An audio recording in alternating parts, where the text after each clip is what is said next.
Hello दोस्तों, आज हम लोग देखेंगे कक्षा 10 इतिहास पार्ट 5 मुद्रण संस्कृति और आधुनिक दुनिया।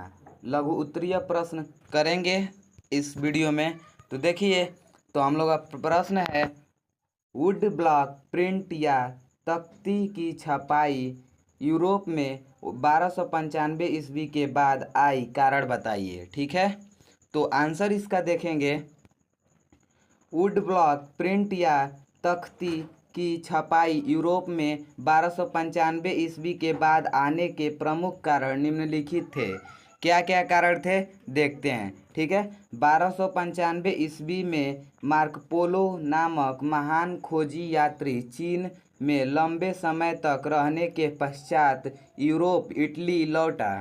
ठीक है, ये चीन की मुद्रण प्रणाली व आविष्कारों का ज्ञान अपने साथ लेकर इटली लौटा था। ठीक है, इटली लौटा था।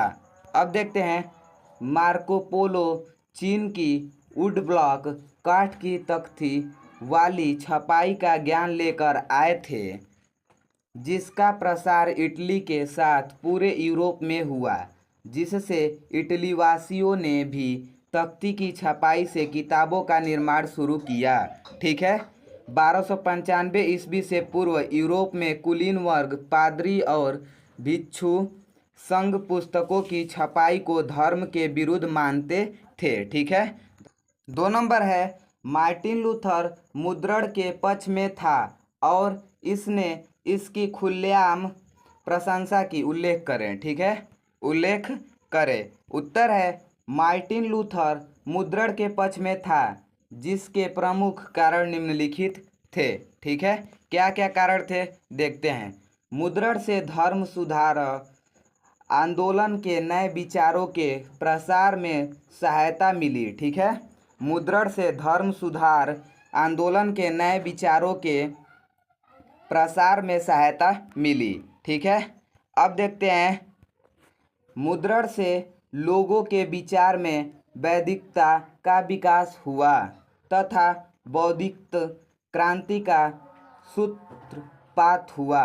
ठीक है, अब देखते हैं, मुद्रण से रोमन कैथोलिक चर्च के रीति रिवाजों तथा प्रथाओं की आलोचना का अवसर मिला। ठीक है, लूथर द्वारा लिखी गई 95 स्थापनाएं अत्यधिक संख्या में छापी तथा पढ़ी जाने लगी। ठीक है, 95 स्थापनाएं जो थी अधिक संख्या में छापी भी जाने लगी और पढ़ी भी जाने लगी। ठीक है, अब देखते हैं दीर्घ उत्तरीय प्रश्न। ठीक है, दीर्घ उत्तरीय प्रश्न, 19वीं शताब्दी में भारत में मुद्रण संस्कृति के प्रसार का इनके लिए क्या अर्थ था। महिलाएं, गरीबी जनता, सुधारक। ठीक है, अब देखते हैं, उत्तर है क का, महिलाएं 19वीं सदी में भारत में मुद्रण के विकास से महिलाओं में चेतना की भावना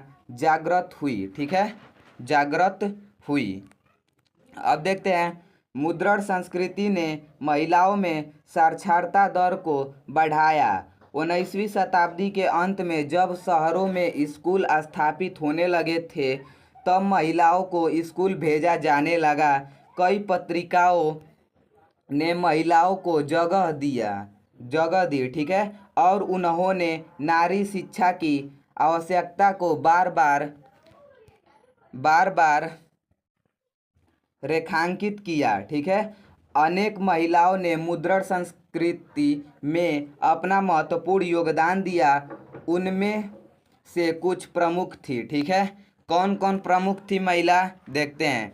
रस सुंदरी देवी, पूर्वी बंगाल में एक बहुत ही रूढ़िवादी परिवार में एक युवा विवाहित लड़की रससुंदरी देवी ने रसोई की गोपनीयता में पढ़ना सीखा। ठीक है, गोपनीयता में पढ़ना सीखा। उन्होंने 1876 में अपनी आत्मकथा आमार जीवन लिखी। ठीक है, आमार जीवन लिखी। देखिए, ये हम लोगों का एमसीक्यू में आ सकता है, आमार जीवन किसने लिखी, तो रससुंदरी देवी ने लिखी। ठीक है, अब देखते हैं कैलाशवासिनी देवी। ठीक है, 1860 के दशक में कैलाशवासिनी देवी जैसी कुछ महिलाओं ने महिलाओं के अनुभवों पर लिखना शुरू किया। ठीक है, जैसे वे घरों में बंदी और अनपढ़ बनाकर रखी जाती थी तथा उन्हें कैसे कठिन घरेलू कार्य करने के लिए मजबूर किया जाता था और उनके साथ अन्यायपूर्ण व्यवहार भी किया जाता था। ठीक है, अब देखते हैं एक और महिला थी ताराबाई शिंदे और पंडिता रमाबाई। 1880 के दशक में महाराष्ट्र की ताराबाई शिंदे और पंडिता रमाबाई जैसी महिलाओं लेखकों ने ऊंची जाति की हिंदू महिलाओं, विशेष रूप से विधवाओं के दुखी जीवन के विषय में लिखा था। ठीक है, विधवा के दुखी जीवन के विषय में लिखा था। अब देखते हैं बेगम रोकैया सखावत हुसैन। वर्ष 1926 में प्रसिद्ध शिक्षाविद और साहित्यक आंकड़ा बेगम रोकैया सखावत हुसैन ने धर्म के नाम पर महिलाओं को शिक्षा से रोकते हुए पुरुषों को अस्वीकार कर दिया। ठीक है, अस्वीकार कर दिया। अब देखते हैं ख नंबर है गरीबी जनता। 19वीं सदी के अंत तक मद्रासी शहरों में किताबों सस्ती हो गई थी। ठीक है, मद्रासी शहरों में किताबों सस्ती हो गई थी जो गरीब वर्ग के लोगों के लिए भी आसानी से उपलब्ध होने लगी थी। ठीक है, कि गरीब लोग भी उसे पढ़ सकते हैं। ठीक है, अब देखते हैं 20वीं सदी में के प्रारंभ में बड़े शहर या कस्बों तथा संपन्न गांवों में सार्वजनिक पुस्तकालय खोले जाने लगे थे। ठीक है, मतलब कि शहरों और गांवों में पुस्तकालय खोले जाने लगे थे।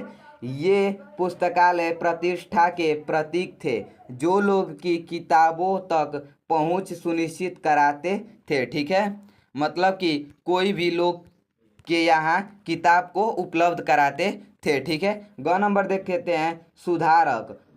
19वीं सदी में मुद्रण संस्कृति के प्रसार ने सुधारकों के लिए महत्वपूर्ण साधन का कार्य किया, जिसे निम्न रूपों में देखा जा सकता है। 19वीं सदी के अंत तक जाति भेद से संबंधित पुस्तकों का प्रकाशन भी किया जाने लगा। ठीक है, मतलब कि उसका प्रसार भी किया जाने लगा। ठीक है, इतना ही था इस वीडियो में। मिलते हैं अगले वीडियो में, तब तक के लिए धन्यवाद।